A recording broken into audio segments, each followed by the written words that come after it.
आतंकवाद पाकिस्तान में पनप रहा है और आतंकवाद पाकिस्तान में पनपते हुए इतना हैवी हो गया कि पहलगाम में उन्होंने कायराना हरकत की। अब उस कायराना हरकत का जवाब देने के लिए हमारे यशस्वी प्रधानमंत्री नरेंद्र मोदी जी ने सेना के उस अधिकारियों के साथ बैठ करके उनको खुली छूट दे दी थी कि जो भी सेना निर्णय करे हम उन निर्णय के साथ हैं, लेकिन इनको सबक सिखाना है और जो आतंकवाद पनप रहा है उनके ठिकानों को नष्टाबूद करें। तो उसी रणनीति के तहत आपने देखा पहले पुलवामा का जो घटना हुई थी, उस घटना में भी सर्जिकल स्ट्राइक हुई और सर्जिकल स्ट्राइक में हमारे हिंदुस्तान के गौरव सेनानियों ने, जाबाज सेना ने पाकिस्तान के अंदर घुस करके उनको मारा।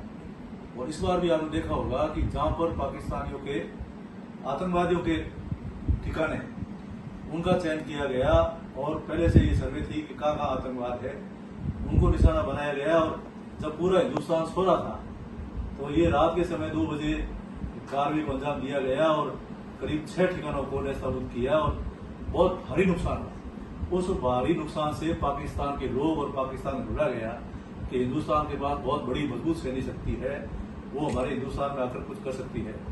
तो इस प्रकार से उन्होंने कायराना हरकत की और मिसाइलें छोड़ करके हिंदुस्तान को डराने की कोशिश करी, पर वो ये भूल गए कि ये यहाँ पर शौर्य, पराक्रम और त्याग का ये देश है। कहते हैं कि पग पग सूरा देवली पग पग सत्या था, मंडर पे डग में तो ना नया राजस्थान। तो ये सूरवीरों की धरती है, इसलिए हमारे जाबाज सैनिकों ने उनको सबक सिखाया और सबक सिखाया इसलिए इसका संदेश पूरे विश्व में ही गया कि हिंदुस्तान, भारत आतंकवाद को कभी बर्दाश्त नहीं करेगा, आतंकवाद को खत्म करेगा और विश्व कल्याण की भावना रखता है।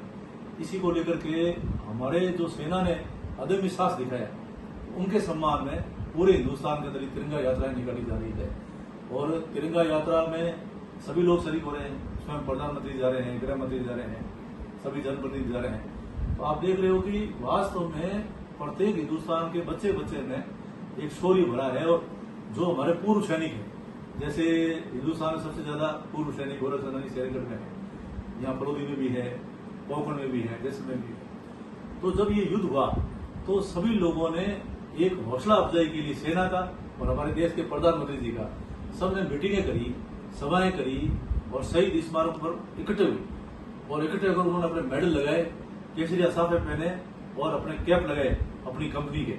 और उन्होंने कहा कि हम लोग सभी रिटायर्ड बीएसएफ वालों ने भी, कमांडेंट ने, कि जब भी ये अब युद्ध हो गया है तो हमें बुलाया जाए और हम युद्ध करेंगे और देश के लिए हम मर पड़ने के लिए तैयार है। तो आज भी राष्ट्र प्रथम है, ऐसी भावना हमारे हिंदुस्तान के जाबाज लोगों में है, सेना में है। तो हम सेना के शौर्य को सैल्यूट करते हैं और उन्हीं का सम्मान करने के लिए तिरंगा यात्रा भी है। और मेरा मानना है कि हमारे देश के यशस्वी प्रधानमंत्री नरेंद्र मोदी जी कहते हैं कि मोदी जी है तो मुमकिन है।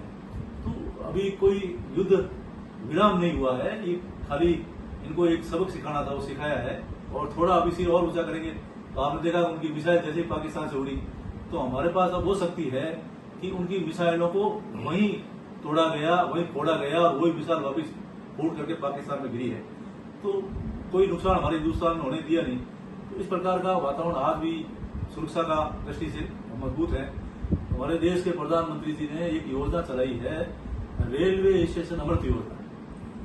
ये योजना, ऐसी योजना पहली बार चली, ऐसी योजना पहली बार चली है। तो 21,000 करोड़ के काम हमारे यहाँ पर बीकानेर में करणी माता जी के स्थान देशनोक में, वहां भी ये अमृत स्टेशन बना है, उसमें भी करोड़ों रुपए खर्च हुए हैं। तो यहाँ से सारी जो अमृत स्टेशन बन गए हैं उनका लोकार्पण करेंगे और जो काम शुरू हो रहा है उनका शिलान्यास करेंगे और करीब 21,000 करोड़ की योजनाओं का शिलान्यास और उद्घाटन इसी स्थान से करेंगे। तो ये शक्ति का प्रतीक है हमारे करणी माता जी का स्थान।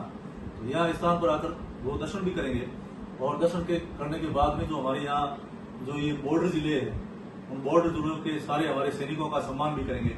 और यहाँ पे जो जांबाज बॉर्डर पे रहते हैं उन सबको याद किया है और यहाँ से पूरे विश्व को एक संदेश देंगे कि हमारा देश एकजुट है और अपने देश के लिए सब संगठित होकर खड़े हैं।